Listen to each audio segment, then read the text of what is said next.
शादी से मुतालिक वो कौन सी चीज़ है जो आपको कोई भी नहीं बताता। गर्ल्स, वेडिंग आउटफिट्स आपके स्टाइल को डिफाइन नहीं करते।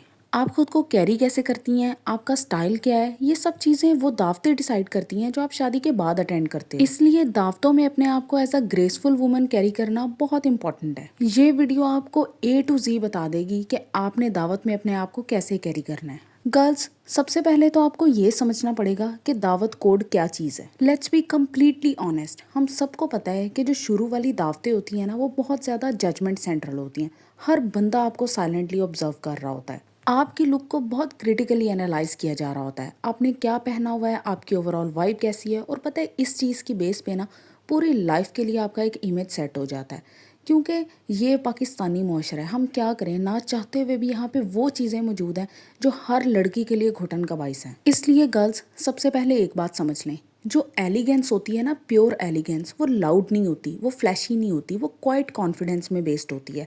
उसके लिए आपको बहुत फ्लैशी कपड़े पहनने की ज़रूरत नहीं होती। तो सबसे पहले तो आपने दावतों में सॉफ्ट टोन्स की तरफ रहना है। वो जो एक कॉन्सेप्ट है ना कि हम रेड पहनेंगे, हमारी नई नई शादी हुई है, या फ्लैशी पिंक पहन रहे हैं, बहुत ज़्यादा वाइब्रेंट टोन्स पहन रहे हैं, ये चीज़ें बहुत पुरानी और बहुत आउटडेटेड हैं। आप कलर्स चूज़ करो, mint, beige, champagne, rose gold. ये वो कलर्स हैं जिनके साथ आपको खुद कुछ कहने की ज़रूरत नहीं पड़ती। ये कलर्स खुद बताते हैं कि वी आर क्लासी। आपका गोल ये नहीं होना चाहिए कि आपने दावतों पे दोबारा से दुल्हन लगना है। गोल आपका ये होना चाहिए कि आपने अपनी लाइफ का ना मोस्ट ग्रेसफुल वर्जन लगना है। आपका दुपट्टा वेल सेट हो, आउटफिट प्रेस्ड हो, आपकी ज्वेलरी बैलेंस्ड हो, और ये सब चीज़ें तब होंगी जब आप एक बात को अपने जहन में रखेंगे कि जो पहला इंप्रेशन है ना, वो एक्सपेंसिव क्लोथ्स बेस्ड नहीं होता, बल्कि वो ये चीज़ होती है कि how comfortably elegant you look. जैसे कि आप ये वाला आउटफिट देख रही हैं, मिंट कलर है, बहुत ही अच्छी एम्ब्रॉयडरी हुई हुई है, बिल्कुल फ्लैशी नहीं है, बिल्कुल लाउड नहीं है, और रॉ सिल्क है। That comes under pure elegance. अब मैं आपको बताती हूँ कि आपने आउटफिट सेलेक्ट कैसे करना है। आपकी जो आउटफिट सिलेक्शन है ना, वो बेसिकली डिपेंड करेगी आपकी टाइप ऑफ दावत पे। जो बहुत ही क्लोज फैमिली मेम्बर्स हैं, वहाँ पे आपकी दावत है ना, तो आपने बहुत सिंपल चूज़ करना है, लेकिन फैब्रिक रिच हो, जैसे कि रॉ सिल्क, शिफॉन, जिसके ऊपर थोड़ी बहुत सटल एम्ब्रॉयडरी हो। लेकिन यही अगर आप कोई फ्रेंड्स की तरफ पार्टी है या फिर कोई और गेट टुगेदर है, तो वहाँ पे आप थोड़ा सा सॉलिड कलर्स के साथ प्ले कर सकते हो। अदरवाइज आपने ना अंडर प्योर एलिगेंस ही रहना है। गर्ल्स, एक बात याद रखें, tailoring always matter more than the price. अगर आपका एक 3,000 का सूट भी प्रॉपरली स्टिच्ड होगा ना, तो वो 30,000 का लगेगा। तो आपने टेलरिंग बहुत परफेक्ट करवानी है अपनी बॉडी टाइप के अकॉर्डिंग। फॉर्मल दावत्स के लिए आपने मोनोटोन ड्रेस जो एक ही कलर में हो, जैसे कि आपको ये नज़र आ रहा है, और साथ उसके गोल्ड एक्सेसरी करें। जिस तरह ये रॉ सिल्क है और इसके साथ टोटली गोल्ड बेस्ड कॉम्बिनेशन है। आपकी हर क्रीज आयरन होनी चाहिए, प्रॉपरली आयरन, और वो भी स्टीम आयरन के साथ। और साथ में आपने फैब्रिक फ्रेशनर ज़रूर यूज़ करना है। अब मैं देती हूँ कुछ ज्वेलरी टिप्स। गर्ल्स, ये वो जगह है जहाँ पे बहुत सारी दुल्हनें गलती करती हैं। आपने ना फुल ब्राइडल सेट्स की तरफ नहीं जाना, बल्कि जब आपने शादी की शॉपिंग करनी है ना, तो आपने ज़्यादा हैवी सेट नहीं खरीदने। आपने एक दो इस तरह के हैवी सेट ले लेने हैं, कुछ हैवी टाइप चोकर जिनका स्टाइल क्लासिक हो, ना कि बिल्कुल पेंडू टाइप, जैसे कि ये है। और ये आपने उन आउटफिट्स के साथ चलाने हैं जो मोस्टली सिंपल हो। ये नहीं कि आपका आउटफिट भी फुली एम्ब्रॉयडर्ड और उसके साथ आप इतना हैवी चोकर पहन रही हैं। ये काम आपने बिल्कुल भी नहीं करना। और इससे भी अच्छी ऑप्शन है सिल्वर ज्वेलरी की। अगर आप सिल्वर अफोर्ड नहीं भी करती ना, तब भी इस तरह की स्टेनलेस स्टील ज्वेलरी आपको मिल जाएगी ईजीली, जो आपके हर आउटफिट को चार चांद लगा देगी। इवन कि अगर आपने बिल्कुल सिंपल रॉ सिल्क पहनी हुई है या फिर शिफॉन पहनी हुई है, और उसके साथ आप एक इस तरह का सेट पहन लेती हैं ना, ये सेट कितने का आ जाएगा? अगर आपको प्रॉपरली शॉपिंग करना आती है ना, तो मैक्सिमम 2500 तक आपको इस तरह का सेट मिल जाएगा। And you have no idea कि ये चीज़ आपके सिंपल से सूट को क्या से क्या बना देगी। मैं तो कहती हूँ कि आप करें ही ये। आपको पता है वो एम्ब्रॉयडर्ड और हैवी ड्रेसेस, ये चीज़ें बहुत आउटडेटेड हो गई हैं। सिंपल ड्रेस लो और उसको वेल एक्सेसराइज करो। और इससे भी अच्छा ऑप्शन है इस तरह के हुप्स का। आपने बहुत ज़्यादा देखे होंगे, आपको पता है ये आप ना थोड़े से कैजुअल गैदरिंग्स के लिए रखो इस तरह की ज्वेलरी जो आपने शादी के बाद पहन के रखनी है हर वक्त। गोल्ड प्लेटेड ज्वेलरी लो, जिस तरह से मैंने आपको केयर टिप्स बताई हैं प्रीवियस वीडियो में, उसको चेक करो, ज्वेलरी को अच्छे से संभालो, हर वक्त पहन के रखो, कहीं भी नहीं जाएगी, सिर्फ थोड़ी सी एहतियात करनी होती है।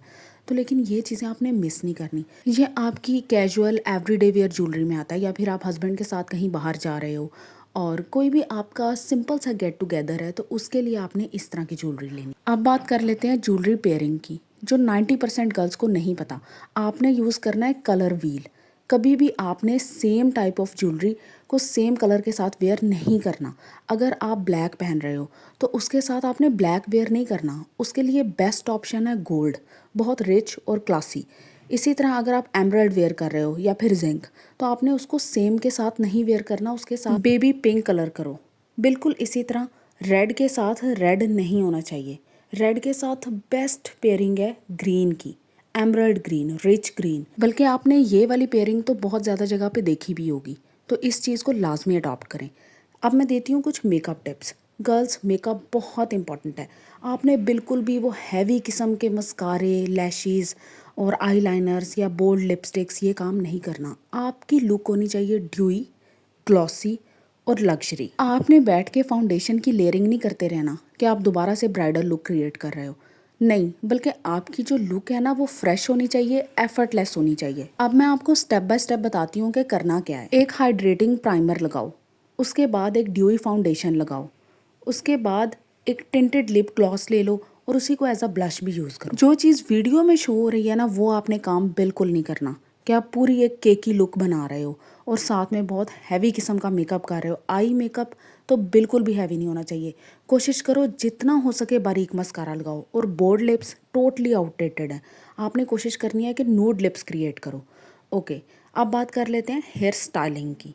आपने ना कोशिश करनी है कि क्लासी फॉर्मल दावत्स के ऊपर आप लो बन बनाओ, जैसा कि आपको वीडियो में शो हो रहा है। मैं आपको प्रॉपर ट्यूटोरियल दे रही हूँ कि आपने इस तरह का लो बन बनाना है। इसके और भी काफ़ी ज़्यादा तरीके हैं। मैसी लो बन बहुत क्लासी लगता है जब आपकी पूरी स्टाइलिंग जो है ना वो क्लासिक हो। जैसे कि आपको ऑलरेडी बताया, मोनोटोन ड्रेस लो, साथ गोल्ड ज्वेलरी एम्बेलिश करो, तो साथ में लो बन बनाओ, ठीक है। उसके बाद आपके पास दूसरी जो मेन ऑप्शन है ना वो आ जाती है हाई पोनीटेल की। ये वो स्टाइल्स हैं जो आपको प्योर एलिगेंस देंगे, ना कि जो टिपिकल आजकल हैवी हैवी स्टाइलिंग हो रही होती है, बड़े बड़े जो हैं वो पफ बनाए होते हैं और हेयर बंस यूज़ कर रही होती हैं। ये काम आपने नहीं करना। आपने सॉफ्ट कर्ल्स रखने हैं। अगर बहुत स्टाइलिंग का दिल चाह भी रहा है ना, तो सॉफ्ट कर्ल्स बना लो। ये आपकी ओवरऑल वाइब को इन्हांस करेंगे। अपने जहन में कॉन्सेप्ट बिठा लो, जितना ज़्यादा साइलेंट और लो होगा उतना ही क्लासी और रिच लगेगा, ठीक है। तो फिर इसके अलावा जो आपके पास ऑप्शन है फाइनली, उसमें ये है कि आप एक हाफ कट पोनी बना लो। थोड़ा सा बालों को ना इन्हांस कर लो, यानी कि थोड़ा सा वॉल्यूम दे दो, लेकिन वैसे पोनी ही लगे। इससे आपकी एज भी बहुत ज़्यादा कम लगेगी, जो हर लड़की चाहती है।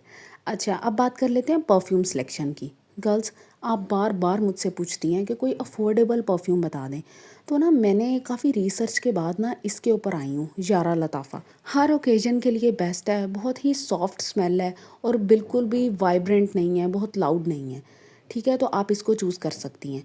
तो अगर वीडियो पसंद आई हो, चैनल को लाजमी सब्सक्राइब करें, अपनी फ्रेंड्स के साथ शेयर करें जिनकी शादी होने वाली है। आपको जोन सा सेगमेंट सबसे ज़्यादा पसंद आया उसके बारे में कमेंट्स पे मुझे ज़रूर बताएं। Thank you.